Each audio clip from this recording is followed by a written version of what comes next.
Hello, this is Colin Rennie here, and welcome to the first of a series of 10 videos covering the basics of Rhino 3D modeling. I'm going to cover today in this session the overview and the introduction to the workspace and some of the tools that you'll be using. I'm not going into modeling as such, it's more just about how to navigate around the space and what the different functions of the tool layouts are and where to find various things. Okay, so the first thing I'm going to show you is the layout of the viewports. These four windows that you see into the space that you're going to be building things in Rhino are viewports into the space. They're called viewports, and there are four of them by default within Rhino. So we have the top viewport, which is the plan viewport, the perspective viewport, front and right viewports. If you are wanting to work only in one viewport, it's possible to do that by double clicking in the tab on the top left hand side. If you double click twice, it will go back into its original position. The top viewport, the front and right viewports do not have any perspective to them. They're purely plan views. The only view with perspective is, as it would suggest, perspective. So if you right click and roll around the perspective view, you'll see that the world will move around in a kind of perspective view. You'll see that the space, the plane, has some kind of distance to it there. But on these ones, the plane that you're looking at, the construction plane that you're looking at here, this grid, doesn't have any perspective to it. And I'll show you a little bit later on how that affects objects within the Rhino world, because it has some profound differences in the way that you see things. The standard tools that you have by default down the left hand side of the Rhino pane here are standard for most of these tabs across here. So these ones will be sticky most of the time. The ones at the top here are to do with drawing curves. These ones are to do with drawing solids and surfaces. These are to do with editing and grouping objects and holding objects together, and also moving things around and so on and so forth, and rotating things. The tools across here are the standard tools for viewing and for organizing your workflow. So these are for finding things and for saving objects, printing, so on and so forth. And that's the standard tab. But if you were to click any of these tabs up here, you'll notice that the set of tools available underneath change. So these tabs open up different sets of tool buttons according to what you're pressing. Now, most of them, up to transform here, don't change this left hand set of tools at all, but the curve tools, suddenly that changes to a different set of tools. Surface tools, solid tools, mesh tools all have different left hand tool options as well, and these also have tabs to the side of them as well, some of them. So there's lots of different ways of getting at your tool sets. The standard one, if you lose your place, sometimes you need to get back to standard, so just make sure you're on the standard tab if you're not familiar with what you're looking at. Above the toolbar is the command bar, and this is the command line here with a dotting cursor, which allows you to type information in. It also is where Rhino will ask for information. So if you're drawing something and Rhino needs a particular piece of information, for instance where you want to put something, it will ask you in the command bar for that information. Also within the command bar are various options which are clickable, and I'll show you some of those later on. Above the command bar, immediately above the command bar, is the command bar history. So this, actually, you can open this right up and it will give you a history of the previous events that you've done in Rhino, the previous commands that you've done in Rhino. Above that is a series of drop-down menus. So most of these are fairly standard and self-explanatory that you'll be used to, although surface, solid, mesh, dimension, all of these won't be. These ones are, again, a different way of getting to information. So sometimes it depends on how you think, but sometimes you might understand how to get to a surface tool more easily than you would by finding it within the surface tools menu here, or underneath here. It really depends, but I'll show you both, and sometimes I use these ones and sometimes I use these ones. It depends really on the function that I'm using. Other ones there are analyze, for example. There's lots of functions in here that they exist in other places in toolbars, but I always go through them this way because I find it simpler.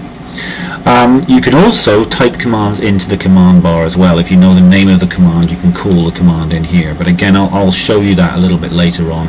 Sometimes you forget where it is, but you know what you want to do, and you can just type it into the command bar, and it'll come up with some options, one of which is probably likely to be the one you need. Okay, so on the right hand side here we have the layers panel. The layers panel is where you will find the sets of layers that you have open and active within Rhino. By default, there are these 7 layers here that are available, 6 layers rather, that are available. There's also an the properties tool as well, the properties panel, that will give you information about an object that you are working with. So, for example, if I'm to draw a rectangular box like this, if I'm to highlight it, you'll notice that the object properties box changes to something else. Whereas if I don't highlight anything, it changes back. Highlight it, it changes to this, and it allows you to work with object properties and to change them if you need to. The layers panel, layers within Rhino are used to store information. So, for example, this object here, I can put this on the red layer, and I can do that by right-clicking and pressing change object layer. Now that object is now on the red layer, and it goes red correspondingly. I can also turn that layer off or turn that layer on, so I can see it or not. They're not like layers in Photoshop in that layers in Photoshop you could imagine as being a series of transparent sheets layered on top of each other that you can see through. It's not the same with Rhino. Rhino, the layers are used to store information. They're used to deposit different types of information. So if you were building a building, you might put the walls on one layer and the furniture on another layer and the plumbing on another layer, so that you can easily turn on and off and look at different bits of information depending on what you're trying to do. So you don't have to look at everything at the same time, because that can get very, very confusing. So I'll put this, I'll just delete this object actually. The tick defines the layer that's active. So if I put this one active, then anything I draw is going to be on that layer. So the tick defines the active layer. At the bottom of your screen, you'll see that there are another set of options as well. There is a function called OSnap. If you click OSnap, you'll get this set of options available, this set of tick boxes available, and these are your object snaps. That's what that stands for, object snap. Now, objects are drawable. You can draw objects to very high degrees of accuracy using these snaps. So this end snap, for instance, will hover, or it will magnetically attach one object to the end of another object. The other ones, midpoint, they have different functions as well, which I'll go through a little bit later on in a further tutorial. So there's also within here grid snap. Grid snap is default setting on Rhino, and the grid is made up of 1mm squares here. These are 1mm. It tells you there that they're in millimeters, and this is 10mm by 10mm, so that's a centimeter. So this object here is 10 centimeters by 10 centimeters by 10 centimeters by 10, so it's 20 centimeters square. This grid here. If you've got grid snap on, it means that when you're drawing objects or moving objects, the objects will begin at the point of or the intersection of a grid. So here you can see that the grid is being snapped to, so it's mathematically, it's kind of magnetically attracted to an intersectional point. So I can draw accurate rectangles, for example, that way by using the grid snap, because it's not an arbitrary movement, it's a constrained movement according to whether you set into millimeters or inches or whatever. Ortho is an orthogonal movement, so if you have ortho pressed down and it's highlighted, it means that you can only move things in 90-degree partition. So you can only, if you're drawing a line, you can only draw it straight up or straight down or straight along and straight vertically in 90-degree axes. If ortho isn't pressed, then you can move it arbitrarily like this. So ortho will move things arbitrarily, ortho will move things orthogonally, and having it on will move it this way. Incidentally, if you press the shift key down, it toggles ortho on or off. You can actually see I'm pressing the shift key down, and you can see that ortho is changing on or off. I don't want to do that.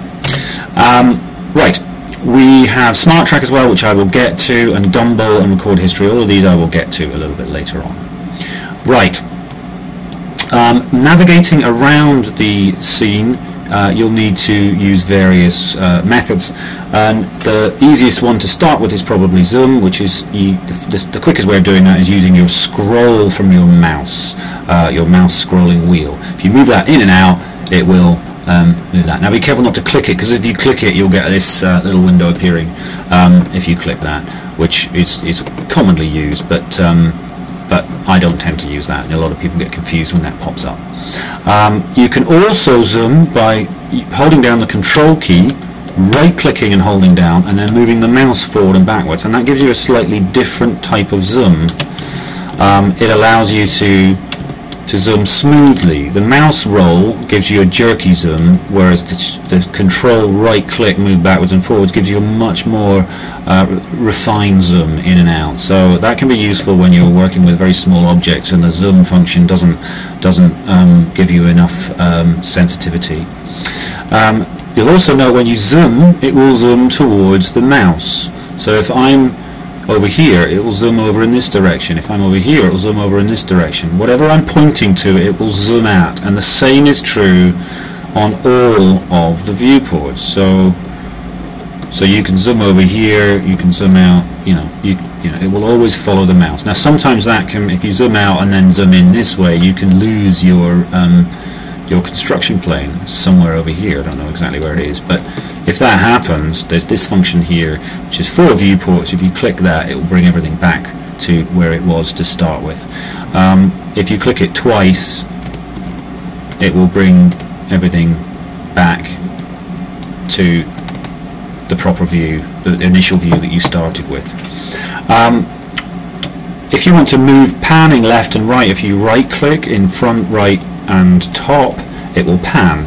But if you right click in perspective, you get the gumball, which allows you to move objects in space, rotate objects and spin objects in three-dimensional space.